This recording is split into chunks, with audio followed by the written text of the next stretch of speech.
Well, good evening, ladies and gentlemen. My name is Greg. Welcome back to the Gregory Wright Show. It is October 28th, 2025. We are here to react to MSNBC's Rachel Maddow, who works once or twice a week. She gets paid millions and millions of dollars per paycheck to lie to her viewers. And this is the reason why I'm here, is to dilute and dismantle the lies and prop up the truth.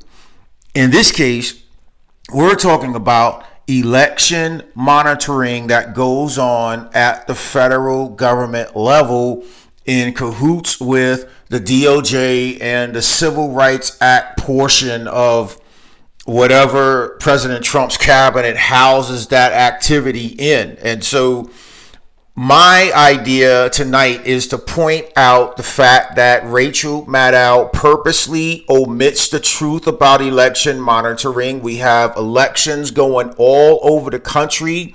Two that I've been monitoring personally are the gubernatorial races in Virginia and New Jersey. Both states have the potential to flip red, but we'll see. But without saying anything more, let's get into the video. The Trump administration has announced that they will send some kind of election monitors to polling places in one pivotal county in New Jersey, one that swung toward Trump last time. Those election monitors will report to Attorney General Pam Bondi and Harmeet Dillon of the Civil Rights Division at DOJ. Oh boy, you may recall both Bondi and Dillon were part of Trump's efforts to throw out the results of the 2020 election, but now they'll be supervising the election monitors in New Jersey. The administration is also sending election monitors from DOJ to the state of California, several counties in Southern and Central California.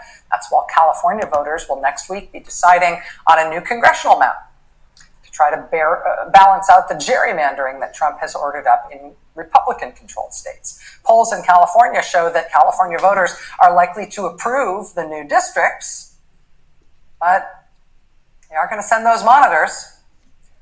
California officials today announced that the state will send its own monitors to the polls to watch the federal monitors that are being sent from DOJ. California's Attorney General says, quote, "We cannot be naive. The Republican Party asked for the US DOJ to come in." California appears concerned about these elections and about these monitors from the federal government. How worried should the rest of us be? Hold that thought. Before we get to that, here's what I want to get to. Now, she wants to emphasize the phrase election monitoring like it's some ominous, spooky type of thing. And I said on the outset in the intro that federal election monitoring is in the law. You don't believe me? Let's go to it. Let's go to it. Right? Key federal laws authorizing election monitoring. We have the Voter Rights Act of 1965. We have the Civil Rights Act of 1960. We have the Civil Rights Act of 1964. We have the National Voter Registration Act of 1993. We have the Help America Vote Act of 2002. We have the Uniformed and Overseas Citizen Absentee Voting Act of 1986. And then we have additional notes, right? Let me just read this real quick for you. Federal election monitoring in the United States primarily focuses on ensuring compliance with voting rights protections, preventing discrimination, and promoting transparency in federal elections. Now, that last phrase, promoting transparency in federal elections, and basically state elections too, is to make sure that illegal aliens are not enrolled as registered voters to vote in federal elections or state elections. We want to make sure that if we're talking about state elections, we want to talk about people who move away from the state of California, we want to make sure that those names are removed from the voting rolls in the state of California and added to the state that those individuals moved to. Plain and simple. Unless the people that move to a new state don't want to vote anymore, it's their prerogative to register at that new state. But if they leave a state, their names must be taken from the rolls. We want to make sure that there's no ballot harvesting. We want to make sure that when we examine the ballot, that it's especially mail-in ballots, they have to be signed, they have to be filled in completely, they have to be dated, and they have to be counted that day. I know we have early voting and all that. I voted early. Not going to tell you who I voted for in the state of Virginia to become the governor, but you can take a guess who I voted for by looking at previous videos that I've shot. Could give you a good indication of which way I'm leaning. I understand that there are early voting things, but when election day comes, like November 4th for Virginia, for the gubernatorial election, those mail-in ballots have to be counted, have to be received and counted on the day. Anything coming in after that is freaking cheating. And why do they have election day if they're going to open up early voting a month and a half in advance and then still counting ballots a week and a half after election day? It just doesn't make sense. It just gives all parties an avenue or crack in the window to cheat on elections. Let me finish this. The U.S. Department of Justice, through its Civil Rights Division, oversees much of this activity, meaning election monitoring, deploying federal observers, attorneys, and staff to polling places nationwide. So this is a common practice by the law. But you got Rachel Maddow talking about, it's spooky, election monitors. Man, she gets paid millions of dollars to deceive her viewers, and this is why I'm here. Monitoring can include observing voter registration, ballot distribution, vote counting, and overall election administration. Okay, below is a summary of the laws that are already on the books, and we already skimmed through them. But I don't want to bore you. Let's get back to the video, all right?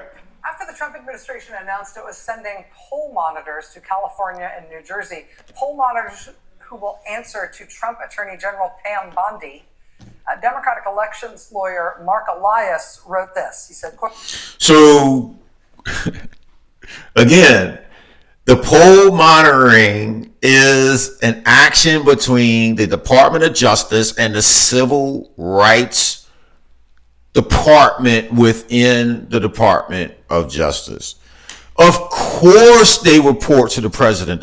President Trump is the president, and he is the chief law enforcement officer in the United States. Okay?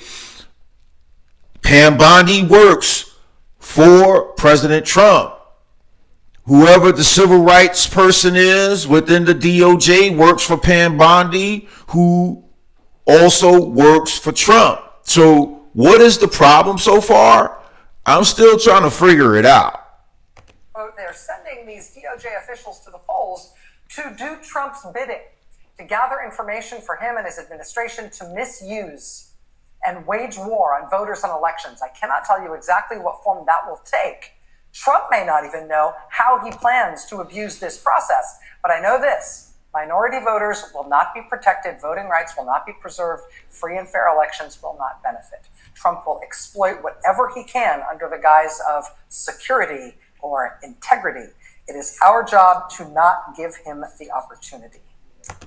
Now, before lying Mark Elias appears on the set during this segment with his bald head, like me, I got a bald head too. I'm not appearance shaming, right? I want to get to Trump may not even know how he plans to abuse this process, but I know this: minority voters will not be protected, voting rights will not be preserved, blah blah blah blah.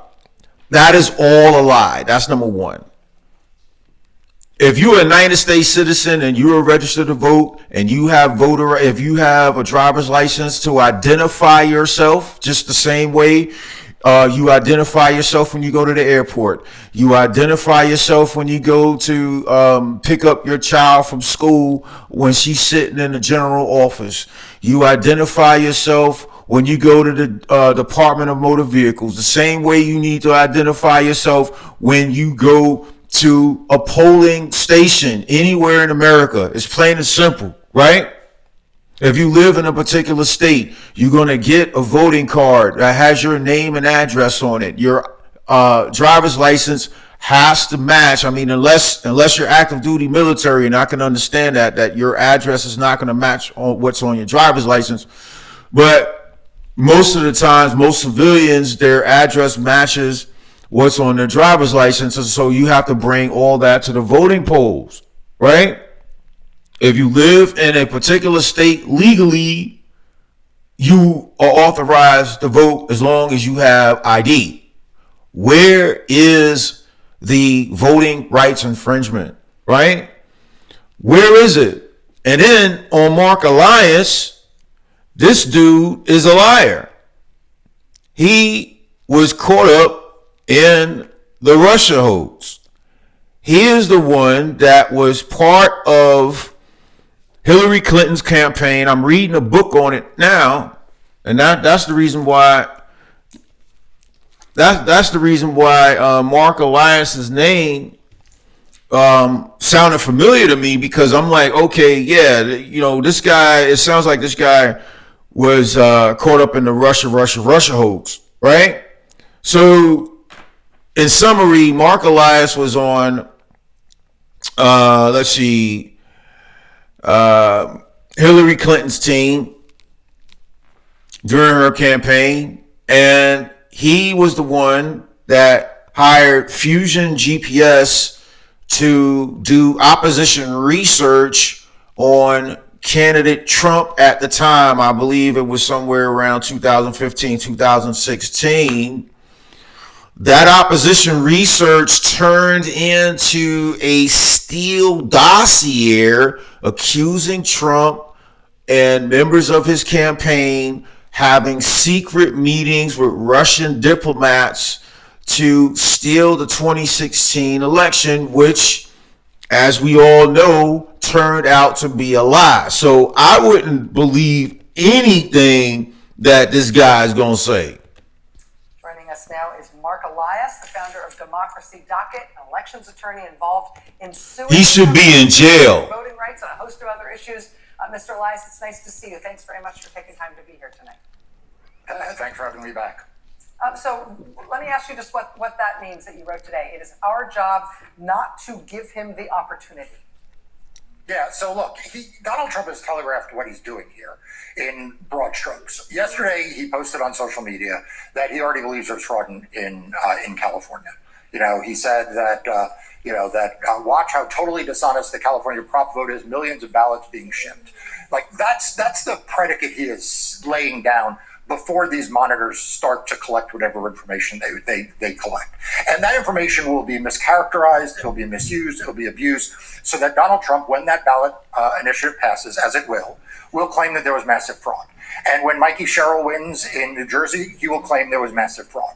And he will use that as the jumping off point for the 2026 election, when he is really worried that he is going to lose power.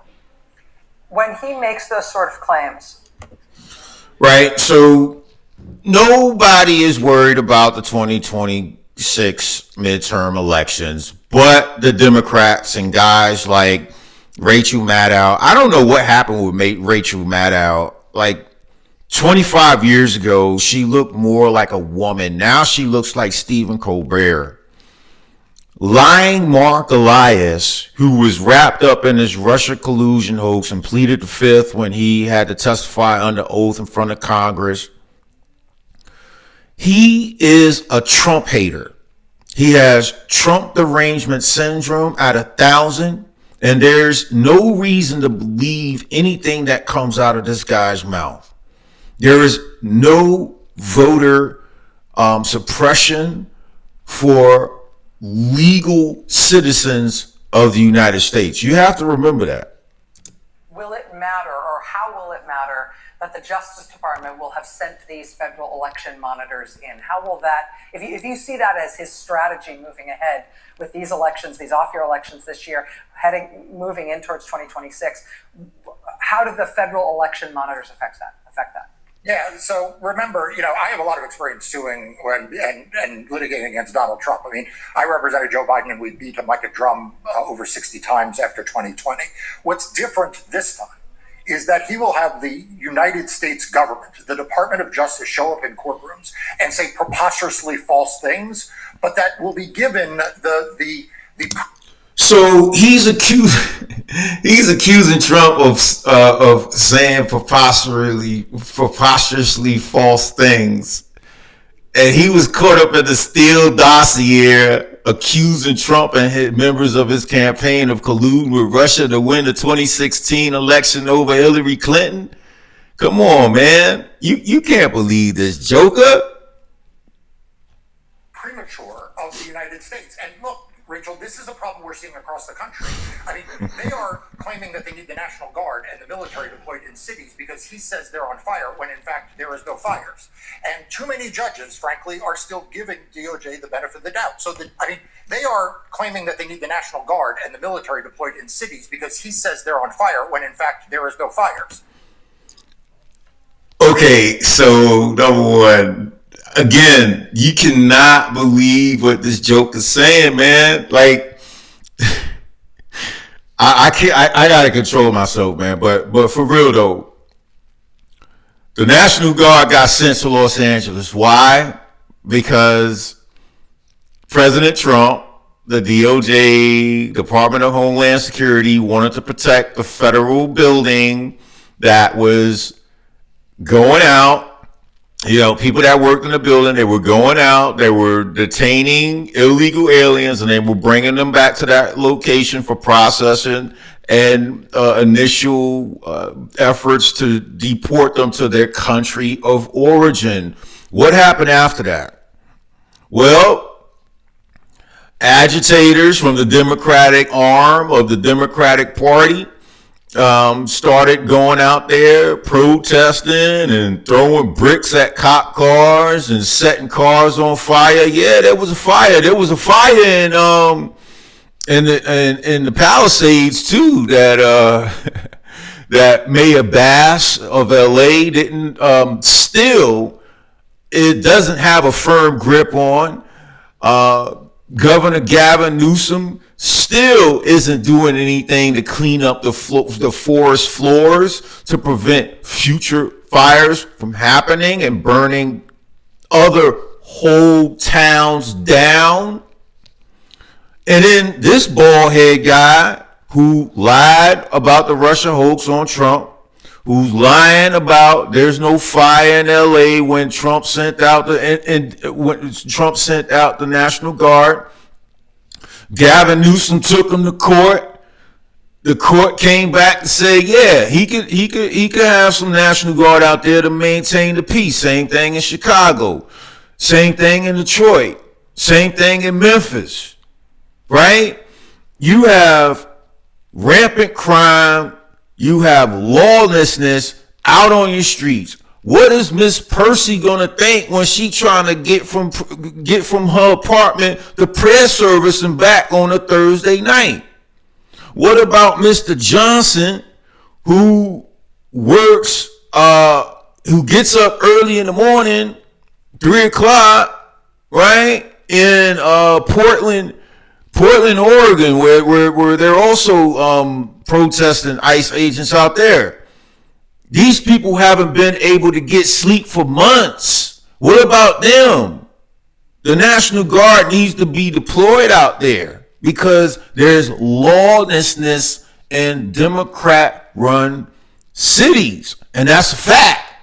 And too many judges, frankly, are still giving DOJ the benefit of the doubt. So the difference here, and the reason why the DOJ being involved and these monitors being involved is so problematic, is because our judicial system is still set up to believe that when Department of Justice lawyers show up and say, we found X, that in fact they found X. When they say Y is true, that Y is true. When in fact, as you pointed out in your introduction, which was excellent, these are not career officials working for a normal Justice Department. They are working for Pam Bondi and ultimately for the White House.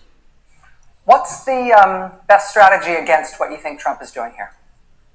So I think it's twofold. I think number one, it is for there to be public awareness, right? So that we can pre-butt the misinformation and the disinformation that he is going to spread to try to create an environment that allows him to create mischief, like I said, in 2026. The second thing, though, is we need to broaden the aperture. You know, in your last segment, you talked about privacy and the fact that they're building a national database. Well, my law firm is also involved in in 8 cases where the Department of Justice is trying to collect voter data on every single American.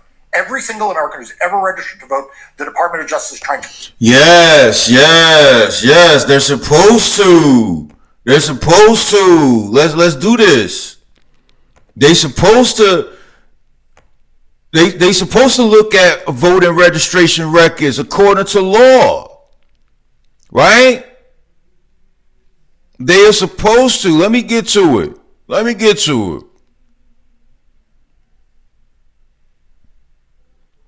They're supposed to do it, right? Especially if they are suspected of cheating. Man, let me get to this thing, man. Okay, here it is. The National Voter Registration Act of 1993, right? Here it is. Requires states to maintain accurate voter rolls and authorizes DOJ to monitor compliance with registration procedures, including public access to records and removal of ineligible voters. Kind of sounds like what he was saying, right? It also says enables DOJ to investigate and litigate violations with field monitoring to ensure uniform application in federal elections. So these are the key provisions that he says Trump doesn't have a right to do, right? So this is the reason why I say do not believe Mark Elias, do not believe MSNBC, period. If you want to believe something, you need to come to the Gregory Wright Show. You need to share the Gregory Wright Show. You need to like it and hit the notification bell so you can see and hear for yourself. Because I'm not going to lie to you. I have no reason to lie to you. I got a lot of time on my hands these days, right? I'm going to do my research and get the information for you. I'm not getting paid millions and millions of dollars like Rachel Maddow from MSNBC to lie to you. I tell you the truth for free. Why? Because it's the right thing to do. It makes me feel good. And I owe my subscribers that much. Stay tuned for the next video. And thanks for watching.